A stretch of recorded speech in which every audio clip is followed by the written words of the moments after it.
अस्सलाम वालेकुम दोस्तों, this is Farhan Firoz and welcome back to my YouTube channel. आज के दिन हम बात करने जा रहे हैं सिल्वर के ऊपर। सिल्वर ने पिछले मंथ अक्टूबर 2025 में कैसा परफॉर्म किया, हम नवंबर में इसके ऊपर क्या प्रेडिक्शंस कर सकते हैं चार्ट्स को देखते हुए, और पाकिस्तानियों के लिए अगर मेरी कोई एडवाइस है तो क्या एडवाइस है, और ओवरसीज़ पाकिस्तानियों के लिए मेरी एडवाइस है तो क्या एडवाइस है। तो आइए चलते हैं, थोड़ा-सा डिस्कस करते हैं, इन डेप्थ एनालिसिस में जाने की कोशिश करते हैं कि सिल्वर ने पिछले मंथ क्या परफॉर्म किया। तो अगर हम सिल्वर की बात करें तो पिछले मंथ यानी अक्टूबर के अंदर पिछले महीने में 46.6 के ऊपर ओपन हुआ, जबकि तकरीबन 54.46 के ऑल टाइम हाई तक गया। यहाँ से तकरीबन 18-20% बन गया मोटा-मोटा, और लो जो इसने लगाया 45.56 पे लगाया, और क्लोजिंग जो थी वो 48.65 की इसने अब तक दी है। तो यहाँ से जो मैं मंथली ग्राफ्स को नज़र आता है ना, मंथली ग्राफ्स के ऊपर हमें एक चीज़ नज़र आती है कि मार्केट जो है वो कंसोलिडेशन फेज़ के अंदर मौजूद है, क्योंकि यहाँ से मार्केट 47 से $49 के अंदर जो है ट्रेड करने की कोशिश कर रही है, और यही लेवल मैंने अपने लास्ट वीडियो के अंदर भी दिए थे। 47 ब्रेक होता है तो 45.5, और 47 अगर ऊपर की तरफ जाने की कोशिश करता है तो मार्केट 49 को टेस्ट करेगी। टेस्ट कर रही है बार-बार, बट उस लेवल को जो है ना कन्विक्शन के साथ ब्रेक नहीं कर पा रही, ताकि वो अपनी नेक्स्ट मूवमेंट की तरफ जाए। ऐसा भी होता हुआ हमें नज़र नहीं आ रहा। अच्छा, चार्ट्स के हवाले से बात अगर हम करें, उससे पहले ज़रा-सा एक कहानी समझने की कोशिश करते हैं, और वो कुछ कहानी ऐसी है कि हमें मार्केट के अंदर 3 तरीके के बिहेवियर बहुत नज़र आएँगे जो कि आपके पोर्टफोलियो को हैम्पर करते हैं। सबसे पहला वाला जो बिहेवियर है ना, वो होता है ग्रीडी। आप एक ऐसा बंदा जो कि बहुत ज़्यादा ग्रीड लेके मार्केट के अंदर एंटर होता है। उसको लगता है कि यार मैं मार्केट से इतना कमा लूँगा, इतना कमा लूँगा, इतना कमा लूँगा, जैसे उसके बाद कुछ हो ही नहीं सकता। फिर एक आपके पास एक एटीट्यूड होता है, एक आपके पास तरीका होता है जिसको हम कहते हैं फेयरफुल वन। फेयरफुल वन वाला कहता है यार ये तो चीज़ नीचे नीचे गिर गई तो, मैंने बाय लिया और मार्केट नीचे चली गई तो, और वो उस चक्कर में जो है ना मार्केट से कभी कमा ही नहीं पाता। और एक होता है रेकलेस वन, यानी वो जो है बगैर कुछ सोचे समझे मार्केट के अंदर ट्रेड कर रहा होता है, चाहे वो बाय की ट्रेड हो या सेल की ट्रेड हो। ये जो रेकलेस ट्रेडर होता है ना, ये अपने आप को या अपने पोर्टफोलियो को बहुत ज़्यादा नुकसान पहुँचाता है। अच्छा, सिल्वर के केस में एक बात मैं अगर आपको समझाना चाहूँ, तो पिछले 5 महीने, इनफैक्ट अगर ये हम देखें तो ये आई थिंक ये छठा महीना होगा।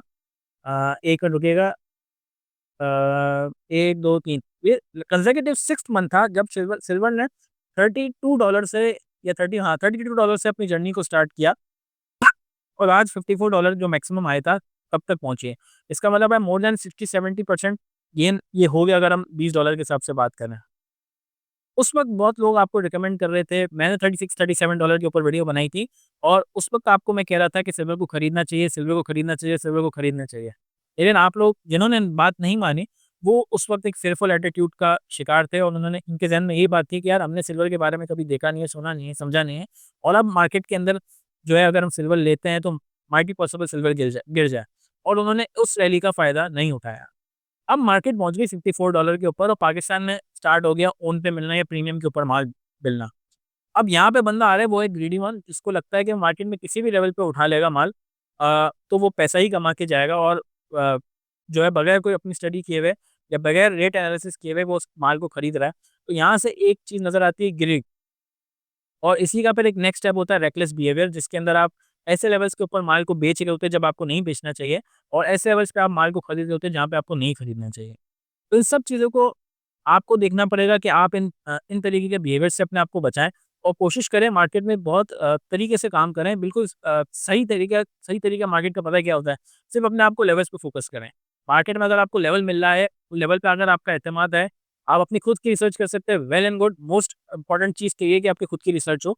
बट लेवल्स अगर आपको मिल जाते हैं, उन लेवल्स के ऊपर अगर आप काम करेंगे तो आप देखेंगे मोर ऑफ़न देन नॉट आपका जो स्टांस होगा या आपका जो रिटर्न होगा मार्केट से, वो अच्छा ही रहेगा।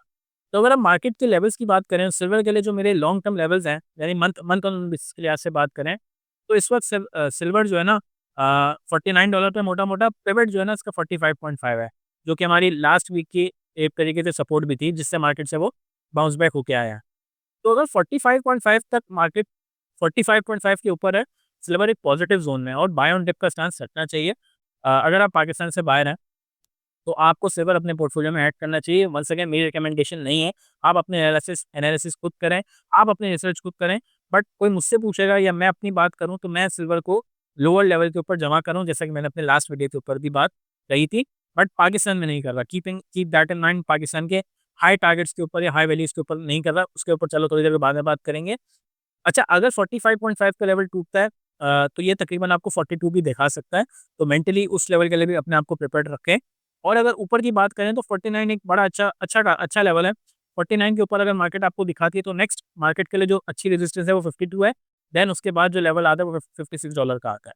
तो ये मोटे-मोटे अगर लेवल है, नीचे का लेवल 45.5 मेरे लिए बड़ा क्रिटिकल है। 45.5 ब्रेक होता है तो 42 तक मार्केट आपको दिखा सकती है। 45.5 तक मार्केट जाए तो बाय ऑन डिप्स का स्टांस करें, एसआईपी अप्रोच करना चाहे तो एसआईपी अप्रोच भी कर सकते हैं। अब अगर हम वीकली लेवल्स की बात करें तो मार्केट ने पिछले हफ्ते तकरीबन 48.45 का लेवल पे ओपन हुई है। 49.35 का हाई बनाया, मतलब कोई बहुत ज़्यादा हाई मार्केट ने नहीं बनाया।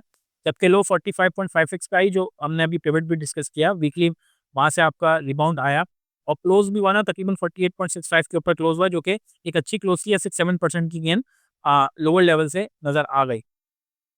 तो अगर पिवट मान के चलें, वीकली पिवट भी मान के चलें, तो वीकली पिवट भी तकरीबन 45.5 के करीब ही आता है, थोड़ा-सा उससे कम आता है। मोस्ट लाइकली वीकली पिवट जो है ना 45 है, क्योंकि ऐसा हो सकता है कि मार्केट इस लेवल को दोबारा टेस्ट करे, क्योंकि लास्ट वीक भी उस लेवल को टेस्ट किया था। अगर ये लेवल टूटता है 45.5 का, तो मेरे लिए वीकली सपोर्ट एक और बनती है, दैट इज़ $44। और $44 टूटता है, जैसे मंथली सपोर्ट की हमने बात करी, तो वो लेवल भी हम देख सकते हैं। जबकि रेजिस्टेंस वीकली हो मंथली हो, मेरे लिए फर्स्ट रेजिस्टेंस 52 ही है। मार्केट को जब तक 52 मार्केट नहीं तोड़ती है, नेक्स्ट बुल रन आपको नज़र नहीं आएगा। तो यहाँ पर भी अगर हम मैं अपनी एक पोज़ीशन को बताऊँ, तो मेरे हिसाब से पोज़ीशन वही बनती है, बाय ऑन डिप। अगर आपको मार्केट 45-42 दिखाती है, बाय ऑन डिप, क्योंकि अब तक इसका फंडामेंटल जो है इंटैक्ट रहा है। और ज़ाहिर है जब हम बात करने जा रहे हैं, ये 2 नवंबर को वीडियो शूट हो रही है, तब तक ये फंडामेंटल तो भाई वैलिड है। हाँ, कल को अगर कोई फंडामेंटल नज़र नहीं आता मार्केट के अंदर, कोई बहुत ज़्यादा सिल्वर आना स्टार्ट हो जाता है, कोई सिल्वर माइन्स डिस्कवर हो जाती हैं, बहुत ज़्यादा सिल्वर आपको नज़र आना स्टार्ट हो जाता है हर तरफ, तो फिर ज़ाहिर है फंडामेंटल जो है इतना शायद वैलिड नहीं रहेगा, इतना ज़्यादा एक्टिव नहीं रहेगा। उस वक़्त तब की तब देखेंगे।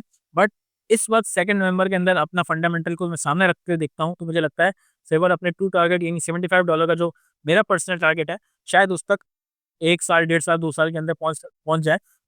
एग्ज़ैक्टली कब पहुँचेगी तो मैं नहीं बता सकता, ना ही ये रिकमेंडेड होगा कि मैं कोई टाइम फ्रेम रिकमेंड करूँ।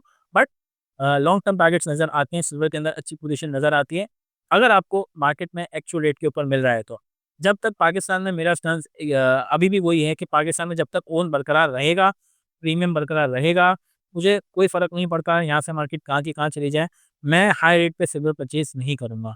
मैं नहीं देख सकता, या मैं बेसिकली अपनी रिस्क एंड रिवॉर्ड को कैलकुलेट नहीं कर सकता, जब हर बंदा अपने रेट पे माल बेच रहा होगा। जब चार्ट्स पे हमें चीज़ें नज़र आती हैं, तो वहाँ से मेरी कैलकुलेशंस बैठती हैं, मुझे लेवल्स मिलना स्टार्ट हो जाते हैं, तो ना तो मैं कोई ग्रीडी वन हूँ, ना मैं कोई फेयरफुल वन हूँ, और ना मैं कोई रैपिड डिसीजन लेने वाला हूँ। मार्केट नीचे गिरेगी, अच्छी बात है, मैं समझता हूँ मेरे लिए बाय अपॉर्चुनिटी दोबारा है, क्योंकि मैं माल बेच चुका हूँ। ऐसा भी हो सकता है कि मार्केट नीचे गिरेगी तो पाकिस्तान में भी प्रीमियम कम हो जाए या ख़त्म हो जाए, तो मैं उस चीज़ को भी अज़्यूम कर रहा हूँ, या उस चीज़ के लिए भी वेट कर रहा हूँ। इसी तरीके से मार्केट अगर नीचे नहीं आती और ऊपर जाना स्टार्ट कर देती है, पाकिस्तानी मार्केट की अगर हम बात करें, ओन मज़ीद बढ़ जाता है, मुझे कोई फ़र्क नहीं पड़ता। I am not the greedy one. मेरे पास जो माल है, मेरे लेवल्स आएँगे, मैं उस लेवल के हिसाब से सेल ऑफ करने की कोशिश करूँगा। नीचे मिलेगा तो मेरे पास अगर पैसा है तो मैं उसको बाय करने की भी ताकत रखता हूँ। आप अपने हिसाब से अपना फैसला खुद करें। बट वन्स अगेन इन्वेस्टमेंट जो है ना एक जर्नी है, इन्वेस्टमेंट में कोई मसला नहीं है, आज एक बस निकल गई, एक गाड़ी निकल गई, कोई बात नहीं, पीछे और भी बहुत सारी अपॉर्च्युनिटीज़ आ सकती हैं। तो अपना डिसीजन बड़ा सोच समझ के लीजिएगा और अपने पैसों से मोहब्बत करिएगा, यही हमेशा से मेरा स्टांस रहा है। तो अगर आपको ये वीडियो पसंद आती है तो इस वीडियो को लाइक करें, इस टाइप की वीडियोज़ अगर आपको पसंद आती है तो इस चैनल को ज़रूर सब्सक्राइब करें। अगर आप चाहते हैं ऐसे टॉपिक के ऊपर हम वीडियो बनाएँ जो अब तक हमने नहीं बनाई है, तो एटलीस्ट मुझे वो कमेंट सेक्शन में बता सकते हैं, या मेरे ईमेल पे आप मुझे कॉन्टैक्ट कर सकते हैं। The email is contact.finance@gmail.com। आप मुझे वहाँ पर भी अपना एक ईमेल छोड़ सकते हैं, मैं वहाँ पर भी रिस्पॉन्ड कर देता हूँ। इसके साथ-साथ अगर आप कोई ऐसे टॉपिक के ऊपर वीडियो चाह रहे हैं जब तक मैंने नहीं बनाई, तो ज़ाहिर है वो भी चीज़ आप मुझे बता सकते हैं। Thank you.